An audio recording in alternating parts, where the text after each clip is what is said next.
Oh, I'm tired. Big headache too. Not quite a migraine, but I've taken some ibuprofen and the headache is still pushing through. Oh, it's been a long day. I got to the office at 6:30 this morning. It's 6:30 p.m. now. So I'll be going home after this. I'm recording this a little bit before Thanksgiving season, knowing that it's coming up, and I thought I'd do a talk on gratefulness, and which is good in a temper or not temperament in a state or a mood that I'm in right now.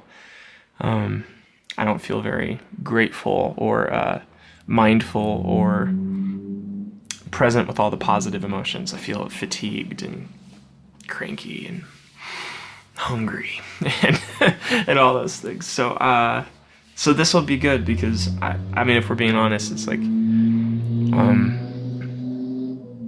I don't know, gratefulness isn't something that is useful in the moments where we're just kind of already grateful. It's the utility in reflecting on gratefulness is in the moments where you feel fatigued, and the reason for that maybe is because it pulls you out of the past, it pulls you out of the future, it puts you in the moment, and it takes you out of the failures or the frustrations or the discontentment with the way things have been.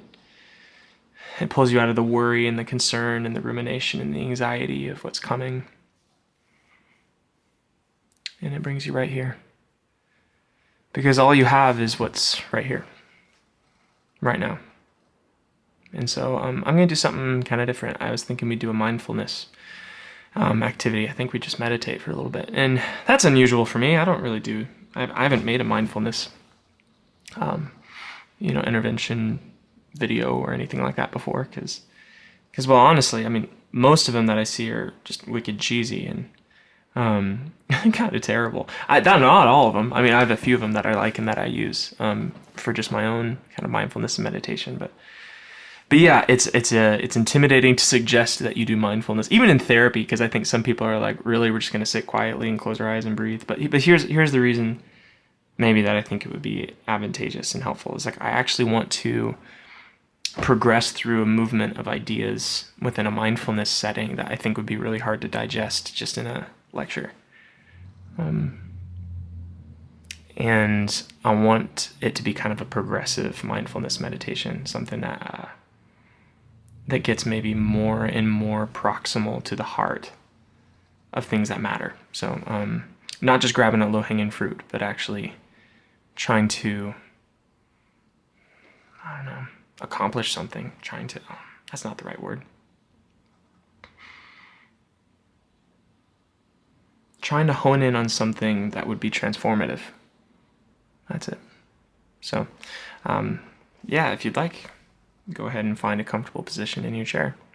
You could set the phone down, or you can prop it up so that you can see me if you like. But this will only take a few minutes, maybe 6 to 8 minutes at most. So let's start. You can close your eyes, you can fold your hands, whatever is most comfortable for you. And let's start with a deep breath. And we're going to breathe in through the nose. Hold.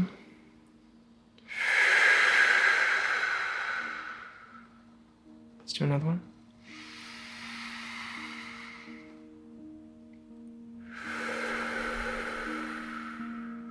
One more.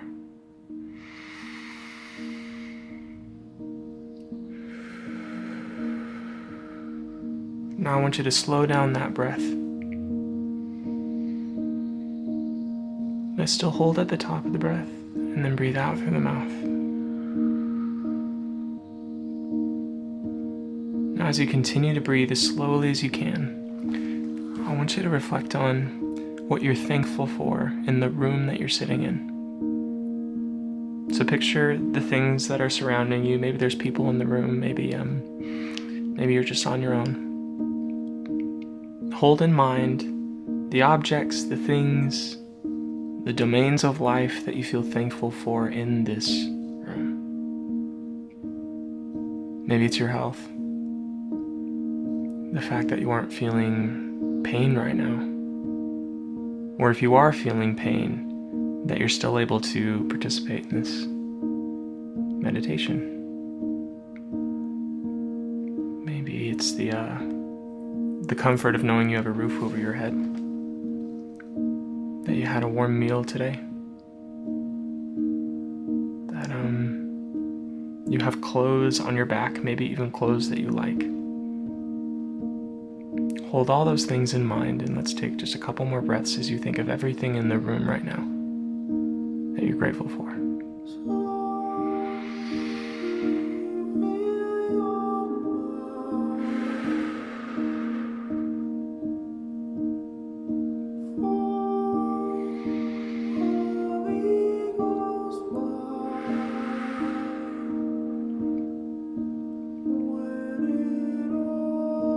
Now I want you to reflect on the people in your life that matter the most to you.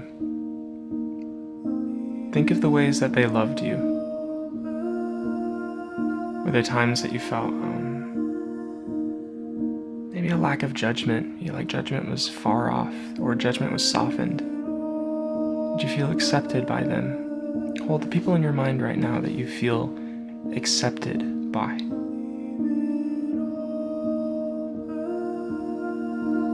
And now hold the people in your mind that you feel like every time that you're with them, they don't feel distant, they don't feel far off, they don't feel like they're in another place, they feel 100% present with you.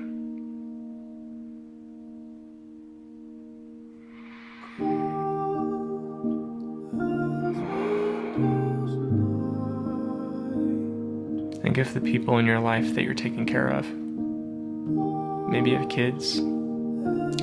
Maybe it's just some friends that depend on you. The friendships that you find really meaningful.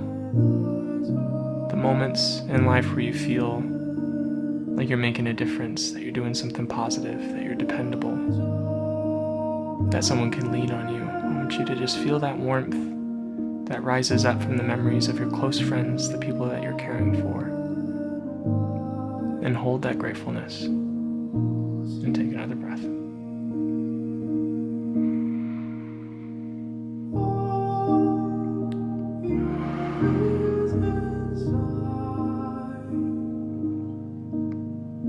Now I want you to actually think of some people who have hurt you.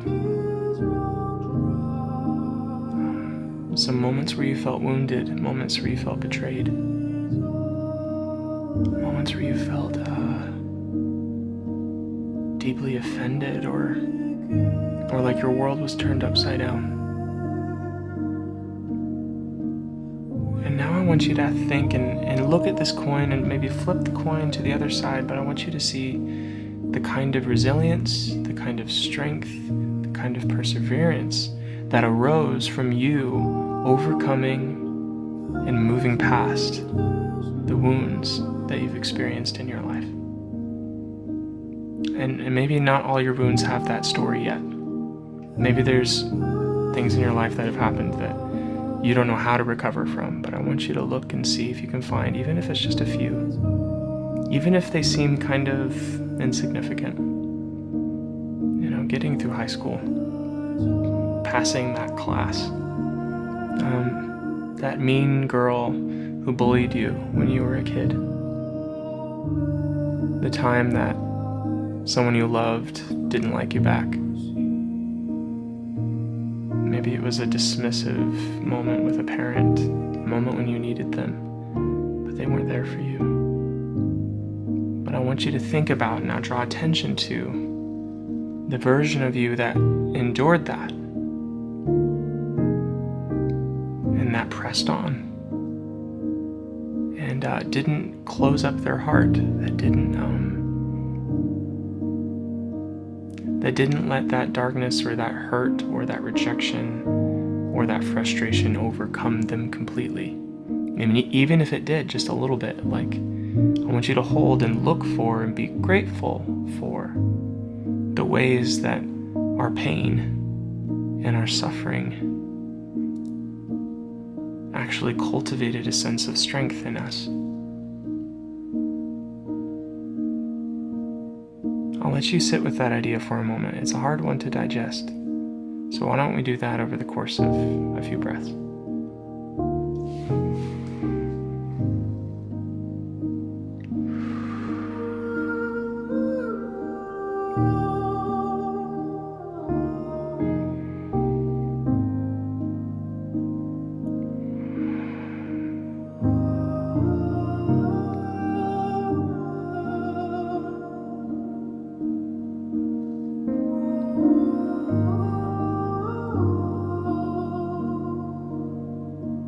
you're feeling overwhelmed by self-criticism right now.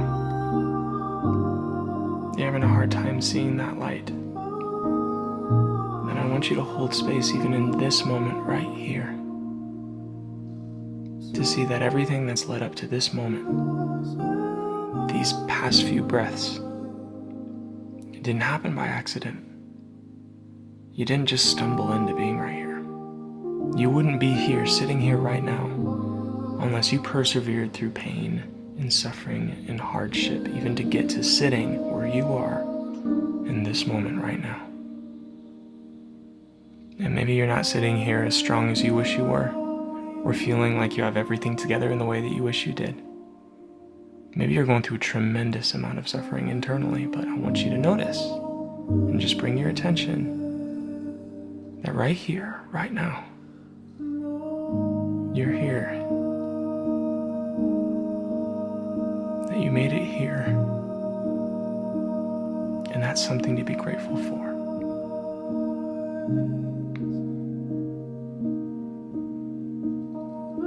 Let's take a few moments to take our last few breaths before ending this.